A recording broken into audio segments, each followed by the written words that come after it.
Everybody, welcome to my channel. Well, I guess it was Saturday when I put up a short saying I was going to do a long-form video, and it got interrupted because the paper contacted me and there was a protest over in Oak Park that I had to go cover. In fact, here is the headline image. I'll put the story, a link to the story down in the description. And I gotta say, the combination of the S5 Mark II with the Sigma 20 to 200 millimeter lens is just paying off spectacularly. It just makes things so easy. I even photographed an opening of a food pantry over in Chicago, west side of the city, in one of the public library branches. And interiors now are not that big of a problem, mainly because the cameras, I can shoot this thing up to 25,600 ISO on the Lumix S5 Mark II, but also lighting inside now has gotten pretty good, and most of the time the lighting is full spectrum, but auto white balance on Lumix cameras is pretty accurate. So, but what I wanted to talk about today is hate comments.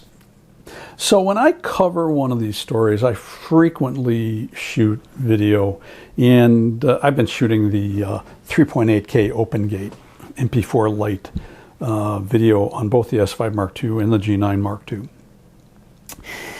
And sometimes the paper uses some video, mostly not, but sometimes they do.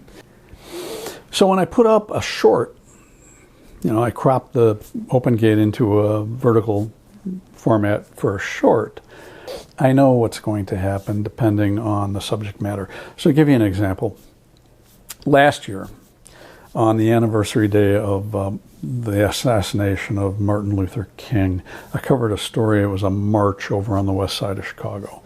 And so I covered this march, which went to Stone Temple Baptist Church, by the way. Amazing architecture. Just go online and look up Stone Temple Baptist Church, Chicago. It's just an amazing building. Interesting history, too. But I took video. I put up a short. And I knew what was going to happen. So I held comments. And sure enough, not a lot, but, probably less than 10, but horrifically racist comments. Yeah, those don't get through. One person was definitely a white person who tried to sound black. And I'm sorry, if you're white and you try to sound black in a comment, you're not fooling anybody. So I wanted to get past you. Recently, I covered a walkout at Oak Park and River Forest High School. And this was a protest against ICE. And again, I took some video. And again, I uploaded a short. And again, I held the comments because I know the trolls are going to come out of the woodwork. And so, again, less than 10, but some of them just juvenile. Using the antiquated R word for mentally challenged. I mean, these people haven't even progressed past elementary school playground. I remember those days. I grew up. Most people do. One person commented that these kids were too young to be protesting. Oh, really? These are future leaders, all right? By the time you're 16, 17, 18 years old, you have a pretty good handle on what's going on. You have every right to go out and protest. Give you an example from my educational background. 1974, 1975, somewhere in there, the Chicago Board of Education was going to drastically cut the budget for programs like music and physical education, and I think a few others. It's a long time ago, right? So if my memory serves me correctly. And so we walked out. We walked out of Lane Tech High School, which is a very large, one of the largest high schools in the country, on the northwest side of Chicago, at Western and Addison. At the time, enrollment was between 5,000 and 6,000 students. It was the bulge of the baby boom working its way through the system. And we walked down Addison Street to Clark Street, right past Wrigley Field, and we marched downtown to the Board of Education headquarters. I staged a big protest. And what did we do? We raised consciousness. We got people understanding what they were going to do. And the Board of Education backed down. So don't tell me that high school kids are too young to protest. One comment got held by YouTube. So, if you put something up that's pretty bad, YouTube's going to catch it. And so if you go into your YouTube studio community where all the comments are, and if you click on, rather than publish, click on held, you will see your held comments if you've held comments, but you will also see at the bottom it says hidden comments and a button show hidden comments. And if you click on that button, you're going to get a little warning saying the following comments may have some really nasty language in them or something to that effect. So I clicked on this, and this person I'm thinking was a subscriber. They aren't anymore.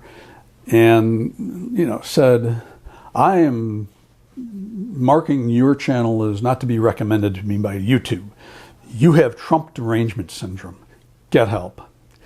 The get help thing probably is what YouTube caught, is my guess. And maybe derangement as well. Bye.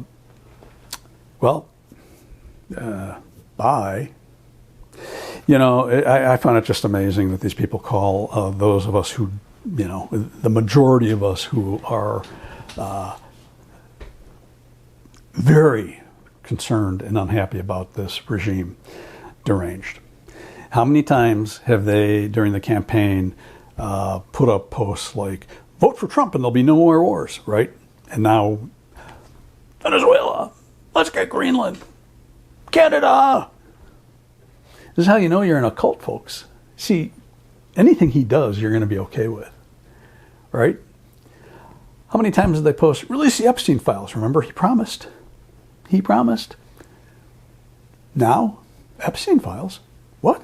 He's not in the Epstein files. There's one way for him to prove that. Release them.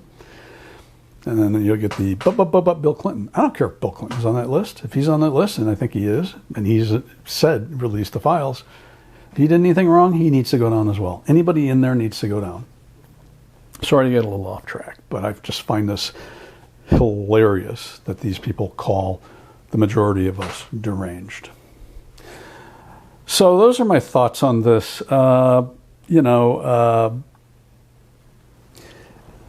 am a photojournalist now. It is kind of a new thing for me. It's coming up on 3 years of me doing this, but my feeling is it's my job to tell the truth. All right? It's my job to tell the truth.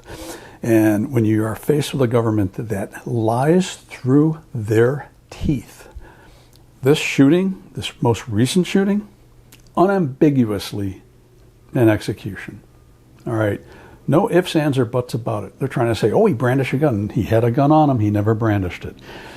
We have a Second Amendment in this country that these folks are all about, but for some reason they don't think it applies to everybody. All right, so he had that in his waistband. He had a couple of magazines. He had a permit. He's perfectly within his rights to have a firearm. Oh, he attacked them. No, he didn't. He tried to keep them from attacking a young woman. Right? He stepped in front of them. The only thing he brandished was a phone. And yet these people are twisting themselves into pretzels trying to make him into some sort of domestic terrorist. So I am going to continue to cover protests. I am going to continue to put up video shorts of those protests. If you make racist, Nazi-type comments, and by the way, if you don't want to be called a Nazi, stop doing Nazi stuff and quit supporting Nazi stuff. And for God's sake, quit cosplaying as an SS officer. Holy crap, man. And by the way, and people are going, the U.S. military had coats like that. They did. Not a lot of people know that. I'm sure Greg Bavino, maybe he does, maybe he doesn't. But I know he's wearing that coat for a reason, and that's not it. Even the Germans now are coming out and saying, yeah, he's cosplaying an SS officer. If you're a subscriber and you're uncomfortable with this, I understand. Maybe this isn't the channel for you. If you go, you go. But I'm going to continue to tell the truth. and I'm going to continue to cover these things. And I'm going to continue to cover the erosion of our constitutional rights. I'm Todd Banner. See you in the next video.